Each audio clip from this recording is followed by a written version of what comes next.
Hello everyone. तो कैसे हैं आप लोग? आशा करते हैं कि सभी लोग मस्त होंगे। तो दोस्तों, ठंड का मौसम है और काफ़ी ज़्यादा ठंडी है। इस कड़ाके की ठंड में बच करके रहें, घर पर रहें, अपनी पढ़ाई को जारी करते रहें और सब कुछ हो पर पढ़ाई छूटनी नहीं चाहिए। इसी क्रम में चलिए आज के हम इस लेक्चर में डिस्कस करेंगे। क्लास 11th का टॉपिक है फ्लूइड मैकेनिक्स का, जिसका नाम है पॉइसुलिस फार्मूला। ठीक है, इन्होंने इस साइंटिस्ट ने एक फार्मूला दिया था वॉल्यूम पर यूनिट टाइम के रिस्पेक्ट में। ठीक है, ये क्यू क्या है? Q is the volume per unit time. और इन्होंने फार्मूला क्या दिया था? पाई/8 पी अपॉन ईटा आर पे पावर 4 अपॉन एल। ठीक है ना। ये फार्मूला आया कहाँ से था? आज हम इसी फार्मूले को डिराइव करेंगे। तो आइए देर न करते हुए इस फार्मूले को डिराइव करते हैं हम। जनरली जो वॉल्यूम पर यूनिट टाइम है, यानी कि जो वैल्यू क्यू है, ये कुछ फैक्टर पे डिपेंड करता है। ठीक है, किन किन फैक्टर्स पे डिपेंड करता है, अभी हम उस फैक्टर को समझते हैं और with the help of dimensional analysis हम इसके डेरिवेशन को करेंगे। तो बने रहिए हमारे साथ। आइए देखते हैं यहाँ पे क्या है। कोफिशिएंट ऑफ विस्कोसिटी, सबसे पहला तो ये डिपेंड करता है ईटा पर डिपेंड करता है, कोफिशिएंट ऑफ विस्कोसिटी पर डिपेंड करता है। दूसरा ये डिपेंड करेगा रेडियस ऑफ ट्यूब पर। ठीक है, जो फ्लूइड है, फ्लूइड जिस ट्यूब में रखा होगा उस ट्यूब के रेडियस पर डिपेंड करेगा। और तीसरा डिपेंड करता है प्रेशर ग्रेडियंट पे। यानी कि कह सकते हो क्या कि इन तीनों फैक्टर पे जो वॉल्यूम पर यूनिट टाइम है ये डिपेंडेंट होता है। सो गाइस, देखते हैं इस फार्मूले को डिराइव करते हैं। तो कह सकते हो क्या, here Q is directly proportional to eta पे पावर A, R पे power B and P upon L पे पावर C। ठीक है, इसके डायरेक्टली प्रोपोर्शनल होगा। और हम जानते हैं कि यदि प्रोपोर्शनलिटी रिमूव होगी तो यहाँ पे कांस्टेंट टर्म आएगा। तो प्रोपोर्शनलिटी को रिमूव करते हैं और यहाँ पे कांस्टेंट टर्म हमने K लिख लिया, ईटा पे पावर A, R पे पावर B और P अपॉन L पे पावर C। ठीक है जी, तो यहाँ तक आपको लगभग क्लियर हो गया होगा। आइए अब हम इसके डायमेंशनल फार्मूला की हेल्प से A, B और C के वैल्यू को फाइंड करते हैं और साथ ही साथ K के जगह पे K के वैल्यू को पुट करेंगे और हमें मिल जाएगा इस Q का फार्मूला। तो देखिएगा यहाँ पे Q क्या है? Volume per unit time. तो लिख सकते हो क्या, as we know that Q is equals to volume per unit time. ठीक है, इस वॉल्यूम का जो डायमेंशनल फार्मूला होता है वो हो जाएगा L³ और टाइम का डायमेंशनल फार्मूला T होगा नीचे, तो ऊपर जाकर के -1 हो जाएगा। ठीक है, यानी हमें डायमेंशनल फार्मूला इस Q का डायमेंशनल फार्मूला मिल गया। यहाँ पे लिखते हैं डायमेंशनल फार्मूला, चलो यहाँ पे हमने लिख दिया dimensional formula of Q is equal to मिल गया V upon T equal to L³ into T पे पावर -1। ये हमें डायमेंशनल फार्मूला Q का मिल गया। And eta is equal to हम जानते होता है M L पे पावर -1 T पे पावर -1। इसी क्रम में देखते हैं इस R का जो डायमेंशनल फार्मूला होगा वो हमें मिल जाएगा L। ओके, और देखिएगा डायमेंशनल फार्मूला अगर हम प्रेशर ग्रेडियंट की बात करें तो इसका डायमेंशनल फार्मूला क्या होगा? तो प्रेशर ग्रेडियंट का जो डायमेंशनल फार्मूला होगा वो हमें मिल जाएगा। प्रेशर का होता है M L पे पावर -1 T पे पावर -2। ठीक है, क्योंकि प्रेशर इज इक्वल टू हो जाएगा फोर्स पर यूनिट एरिया, तो फोर्स का होता है M L T पे पावर -2 और एरिया का हो जाएगा L²। ठीक है, तो आप इस वैल्यू को जब सॉल्व करेंगे तो आपको ये फार्मूला मिल जाएगा प्रेशर का। और पर यूनिट लेंथ नीचे दिया हुआ है, तो कुल मिला के मिलेगा M L पे पावर -2 T पे पावर -2। ठीक है, तो यहाँ पर हमें तीनों का डायमेंशनल फार्मूला पता चल गया है।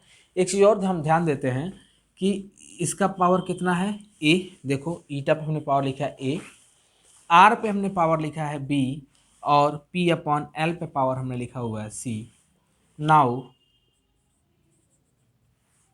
हम देखेंगे L³ यहाँ पे देखो m तो दिया नहीं है, तो m का वैल्यू 0 है, तो m पे पावर 0 हो गया, L पे पावर 3 T पे पावर -1 बराबर हम चाहें तो लिख सकते हैं। देखो यहाँ पे कांस्टेंट टर्म का कोई डायमेंशन होगा नहीं, ईटा के जगह पे ईटा का डायमेंशनल फार्मूला लिखते हैं। तो तो हमें मिलेगा m l पे पावर -1 t पे पावर -1 और इस होल पे पावर a हो गया। ठीक है, फिर देखना r के जगह पे r का डायमेंशनल फार्मूला लिखते हैं, l पे पावर b हो गया। और यहाँ पे प्रेशर ग्रेडियंट के पास प्रेशर ग्रेडियंट का डायमेंशनल फार्मूला लिखेंगे और इस पे पावर c है तो होल पे पावर c हो गया। ठीक है, और आगे बढ़ते हैं। देखो हमें मिल जाएगा m पे पावर a, यहाँ पे देखो m पे पावर a आ गया और यहाँ पे m पे पावर c आ गया, तो m पे पावर a प्लस c। फिर देखो l पे पावर यहाँ पे -a, यहाँ पे +b, यहाँ पे -2c आएगा, तो l पे पावर -a और इसके अनुसार देखोगे तो +b हो जाएगा और +2c यानी कि -2c हो जाएगा, यहाँ पे -2c है। ठीक है, और t पे पावर देखिएगा यहाँ पे a बन जाए यानी -a और यहाँ पे -2c, तो -a -2c यह मिल गया टाइम का पावर। ठीक है, अब देखिए अब और आगे बढ़ते हैं। अब हमें क्या करना होगा, इसे कोरिलेट करना होगा। इन पावर्स को जब आप कोरिलेट करोगे, जैसे देखो यहाँ पे लिखेंगे क्या, देयरफॉर हमें मिलेगा a प्लस सी इज देखो कितना, a प्लस सी इज मिलेगा 0। ठीक है, क्योंकि देखो m पे पावर a प्लस सी इधर आ रहा है और इधर क्या है m पे पावर 0 है, तो मिल गया a plus c equal to 0। तो यहाँ से a का जो वैल्यू होगा वो c के बराबर आ जाएगा। इसको हम कोई नाम दे देते हैं, चलो इसको हम मान लेते हैं फर्स्ट इक्वेशन और ये हमने मान लिया सेकंड इक्वेशन। ठीक है, और आगे बढ़ते हैं। यहाँ पर देखिएगा -a plus b -2c equal to, देखो l पे पावर 3 है तो इक्वल टू 3 हो जाएगा। अब एक चीज़ और ध्यान दो, यहाँ पे तूने फर्स्ट इक्वेशन में ऑलरेडी a का वैल्यू फाइंड कर रखा है, तो यहाँ पे लिख सकते हो a के जगह पे c लिख दिया, सॉरी यहाँ पे -c आएगा बच्चों, एक चीज़ ध्यान देना, +c है तो इधर जाएगा -c हो जाएगा। यहाँ पे -a है तो -a का +c हो गया, plus b -2c equal to 3 यानी b - c इक्वल टू 3, तो b का वैल्यू हो जाएगा 3 + c। ये हमें मिल गया तीसरा इक्वेशन। और नेक्स्ट देखते हैं, जो टाइम पे पावर यहाँ पे -1 है और इधर टाइम पे पावर है -a -2c, तो इसको भी हम कोरिलेट करते हैं। देखिएगा, तो हम जब कोरिलेट करेंगे तो मिलेगा -a -2c इज टू, देखो टाइम पे पावर कितना -1 है तो -1 लिख लिया, a का वैल्यू -c के बराबर है, तो यहाँ पे -a है इसलिए हम यहाँ पे माइनस की जगह पे यहाँ +c हो जाएगा, -2c इक्वल टू -1 यानी कि -c इज टू -1, तो माइनस से माइनस कटा और c का वैल्यू हमें मिल गया 1। ठीक है, यहाँ पे देखो c का वैल्यू जब 1 मिल गया तो a का वैल्यू कितना हो जाएगा, -1 हो जाएगा। देयरफॉर a इज टू -1 इस फार्मूले के अकॉर्डिंग देखो।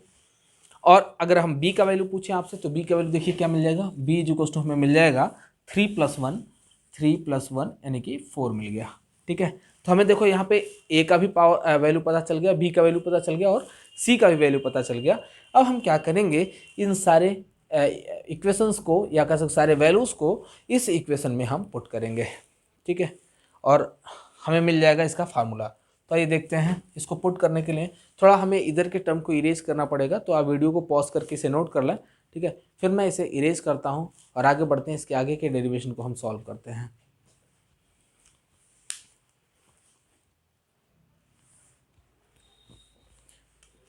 नाउ देखते हैं, on putting the above value in first equation we get, on putting the above values in first equation, देखो हमें क्या मिल जाएगा, q इज टू मिलेगा, देखो यहाँ पे k के प्लेस पे एक कांस्टेंट टर्म हमें रखना होगा, तो इस कांस्टेंट टर्म की वैल्यू जो पॉइसलिस्ट थे उन्होंने π/8 रखा था, इस कांस्टेंट टर्म इस k की वैल्यू उन्होंने रखा था π/8। ईटा पे पावर देखो कितना है, ईटा का वैल्यू देखो, ईटा पे पावर a है तो a का वैल्यू हमारा -1 आया है, यहाँ पे मिल गया -1। r पे पावर देखो b है तो b का वैल्यू हमारा आया है 4, तो यहाँ पे रखा 4, और p/l है, इसका पावर c है, तो p/l पे पावर देखो c का वैल्यू कितना आया, 1 आया है, इसलिए हमने इसको 1 लिख लिया। ठीक है, तो q इज हमें मिल जाएगा, यहाँ पे लिखोगे सिंस k इज टू π/8, या से on putting the value of k is to π/8, तो हमें q इज देखो क्या मिल जाएगा, π/8। यहाँ पे ईटा देखो नीचे आ जाएगा क्योंकि इसका पावर नेगेटिव है, L ऑलरेडी नीचे ही दिया हुआ है, यहाँ पे R पे पावर 4 और P पे पावर 1, ठीक है। देखो इस फार्मूले को, जो फार्मूला हमने यहाँ पे नोट कर रखा था, इस फार्मूले को हम डायमेंशनल एनालिसिस की हेल्प से यहाँ पे डिराइव कर लिए हैं। तो जल्दी से वीडियो को पॉज करके आप इसे नोट कर लें, फिर हम बढ़ते हैं अपने अगले टॉपिक की ओर। हमारा अगला टॉपिक है स्टोक्स लॉ, ठीक है। तो जल्दी से आप इसे नोट करें, फिर हम आगे बढ़ते हैं। नाउ हम अगले टॉपिक को डिस्कस करेंगे जो कि है स्टोक्स लॉ। देखो जनरली स्टोक्स लॉ में एक स्फेरिकल बॉडी के बारे में बताया गया है। सपोज कर लो कि वाटर है, यहाँ पे हमने एक कंटेनर में हमने वाटर ले रखा है, या फिर सिंपली कह सकते हो कि कोई नदी है या कोई तालाब है जिसमें पानी स्टोर्ड है। अगर हम उसमें किसी स्फेरिकल बॉल को यदि हम ड्रॉप करते हैं, तो जैसे ही हम किसी स्फेरिकल बॉल को इसके अंदर ड्रॉप करेंगे, जैसे सपोज कर लो कि इसमें ऐसे वाटर से भरा हुआ एक कंटेनर है और इस कंटेनर में हम कोई भी स्फेरिकल बॉडी, कोई भी स्फेरिकल बॉल ऐसे मान लो फ्रीली हम ड्रॉप कर रहे हैं, तो हमें इतना पता है कि जब यह स्फेरिकल बॉल नीचे की तरफ जाएगा, जैसे सपोज करो कि ये स्फेरिकल बॉल यहाँ पर आया, तो इसमें एक तो ऊपर के जो मॉलिक्यूल होंगे, वाटर मॉलिक्यूल, वो एक फोर्स इस पर लगा रहे होंगे या फोन फोर्स लगा रहे होंगे जो कि डाउनवर्ड डायरेक्शन में होगा। दूसरा इसका वेट होगा mg, जो कि नीचे की तरफ होगा, mg वेट कह सकते हो इसका, किधर होगा, नीचे की तरफ होगा mg। और तीसरी अगर हम बात करें, इस पर लगने वाला जो विस्कस फोर्स है, विस्कस फोर्स किधर की तरफ होगा, ऊपर की तरफ होगा विस्कस फोर्स, ठीक है। हमें इतना पता है कि ये बॉडी जब नीचे की तरफ मूव कर रही होगी, यदि सपोज कर ले बॉडी v वेलोसिटी से, यानी इस टर्मिनल वेलोसिटी से नीचे की तरफ मूव कर रही है, तो जो विस्कस फोर्स है, विस्कस फोर्स ऊपर की तरफ लगेगा, क्योंकि वेलोसिटी के जस्ट अपोजिट डायरेक्शन में विस्कस फोर्स लगता है। तो इसी को लेकर के इन्होंने, स्टोक ने यहाँ पे एक लॉ दिया था, स्टोक्स लॉ दिया था, जिनको बोला गया, जिनका फार्मूला था F इजिकल्स टू, F क्या है, viscous force, F equals to 6 pi eta R into V, ठीक है। 6 पाई क्या है, कांस्टेंट टर्म था, ईटा है विस्कोसिटी या कह सकते कोफिशिएंट ऑफ विस्कोसिटी, और R है हमारा radius of this spherical ball, और V है velocity of this spherical ball, ठीक है। इसको भी डायमेंशनल फार्मूला के ही हेल्प से डिराइव किया गया है, क्योंकि जो विस्कस फोर्स होता है, विस्कस फोर्स 3 फैक्टर पे डिपेंड करता है। सबसे पहला तो डिपेंड करता है विस्कोसिटी पे, कोफिशिएंट ऑफ विस्कोसिटी पे डिपेंड करता है। दूसरा डिपेंड करता है रेडियस ऑफ द बॉल, और तीसरा ये डिपेंडेंट होता है वेलोसिटी ऑफ द बॉल पे, ठीक है। तो आइए इसको हम यहाँ पे डिराइव करते हैं। हम कह सकते हैं क्या कि जो विस्कस फोर्स है, विस्कस फोर्स डायरेक्टली प्रोपोर्शनल होता है ईटा पे पावर a, R पे पावर b और V पे पावर c पे, क्योंकि हम जानते हैं कि जब ये प्रोपोर्शनलिटी में कन्वर्ट होगा तो यहाँ पे 6 पाई रहेगा नहीं, 6 पाई की जगह पे कांस्टेंट है तो वहाँ पे 1 हो जाएगा, तो उसको लिखने की कोई आवश्यकता नहीं है। तो देखो हम यहाँ पे क्या लिख सकते हैं, तो F इजिकल्स टू लिख सकते हैं K इंटू ईटा पे पावर a, R पे पावर b और V पे पावर c हमने लिख दिया। अब देखो the dimensional formula, the dimensional formula of F equals to में मिल जाएगा m L T पे पावर -2, ठीक है। ईटा का जो डायमेंशनल फार्मूला होता है वो हमें मिल जाएगा m L पे पावर -1 T पे पावर -1। R का डायमेंशनल फार्मूला होता है L, और V का डायमेंशनल फार्मूला होता है L T पे पावर -1, ठीक है। अब देखते हैं नाउ, यहाँ पे मिलेगा m L पे पावर L T पे पावर -2 इजिकल्स टू, देखो ईटा के जगह पे ईटा का वैल्यू रख लेते हैं हम, तो ईटा के जगह पे ईटा की वैल्यू कितनी है, यहाँ पे k ऐसे ही रहने दिया, ईटा के जगह पे हम लिख लेते हैं m L पे पावर -1 T पे पावर -1। वैसे ही R के जगह पे R, अच्छा इसका पावर a है तो a रख लिया, R पे पावर देखिएगा कितना है, b है, तो इस पर हमने b लिख लिया, और L T पे पावर -1 इसका पावर कितना है जी, c है, इसलिए हमने यहाँ पे c लिख लिया, ठीक है। इसको सॉल्व करेंगे आप तो आपको मिलेगा k इन ब्रैकेट m पे पावर देखो कितना होगा a, L पे पावर कितना होगा -a प्लस b और प्लस c, तो -a plus b plus c, और t पे पावर चेक कर लो, a वन जा a यानी -a और -c, तो -a और -c होगा इसका पावर t का।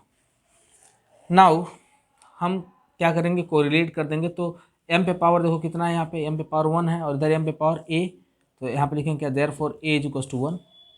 अब देखो यहाँ पे सेकंड केस में भी हम यहीं पे फाइंड कर लेते हैं, -a -c इक्वल टू दिया हुआ है, देखो टाइम का कितना है, -2 है पावर, और a का वैल्यू आपने ऑलरेडी यहाँ पे निकाल रखा है, तो -1 - c इज इक्वल टू -2, तो मिल जाएगा आपको -c इज इक्वल टू, यहाँ -1 इधर जाएगा तो +1 में कन्वर्ट हो जाएगा, यानी -1 हो गया, तो -1 कटा और c का वैल्यू आ जाएगा 1।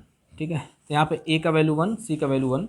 देखो a और c के वैल्यू को इस इक्वेशन पुट करोगे तो b का वैल्यू निकल जाएगा, तो मिलेगा आपको -a के जगह पे 1 प्लस b नहीं मिला हमें, और c की जगह पे कितना रखेंगे, +1 इज इक्वल टू, अब देखो यल पे टोटल पावर यहाँ पे कितना है, 1 है, इसलिए यहाँ पे हमने 1 लिख दिया, ये हो गया कैंसल टर्म, तो b का वैल्यू कितना मिला, 1। तो आपने देखा कि a का वैल्यू 1, c का वैल्यू 1 और b का वैल्यू भी 1 मिल गया है।